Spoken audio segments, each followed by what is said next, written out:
We often hear the word geopolitics in the news, but we rarely talk about the scientific foundations or the different ways experts understand it. In this video, we will briefly discuss this topic. If you are new to the topic, you might think that this is abstract or too theoretical, but in fact, it's more relevant than ever. Because geopolitics become unavoidable nowadays. Even if you don't study it, you hear about it everywhere because of the US role, China's rise, the issues in the Middle East, or because of the Russia-Ukraine war. The world currently is full of tensions and conflicts that revive the old phrase of geopolitics, making it quite popular again. But what is geopolitics? The simplest way to describe it is that it aims to understand how geography shapes international relations. And although you might think that this is easy, it's very difficult actually. And there are more and more approaches and theories towards it. While the term geopolitics is relatively modern, the strategic use of geography indeed dates back to ancient civilizations like Greece and China.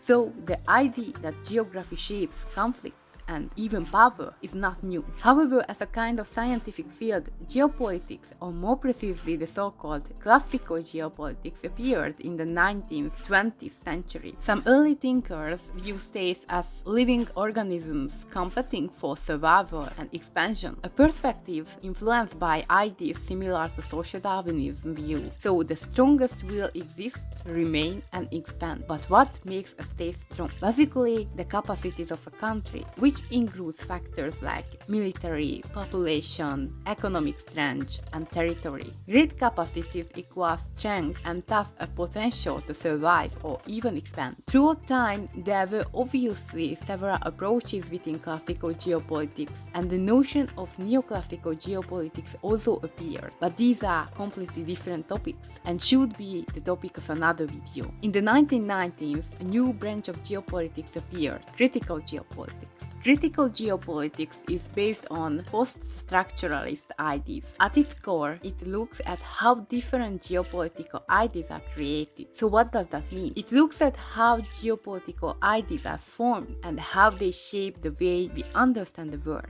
be it identity, ideology, or national interests. It also investigates how we talk about the world and the international relations. So the media, speeches, and overall the use of language became a vital part of the studies. This is because in critical geopolitical approach, geopolitical realities are changeable. They are shaped by perceptions and narratives. So in short, while classical geopolitics focuses on states, territories, and power, critical geopolitics focuses more on ideas, discourse, and narratives. As you can see, these branches follow very different logic. In fact, in many ways, they are almost opposites. What they still have in common? They often focus on the perspectives of political elites, and they tend to view the world from above, ignoring the human level effects. They rarely talk about everyday people or how global power actually affects their lives. This is exactly where, for instance, feminist geopolitics offers something new. Let us know if you'd like to hear more about it. So next time you hear the word geopolitics in the news, remember it's not only about the conflicts, it's also about ideas and theories. Both classical and critical geopolitics offer valuable insight. Which one did you prefer the most? Let us know in the comments.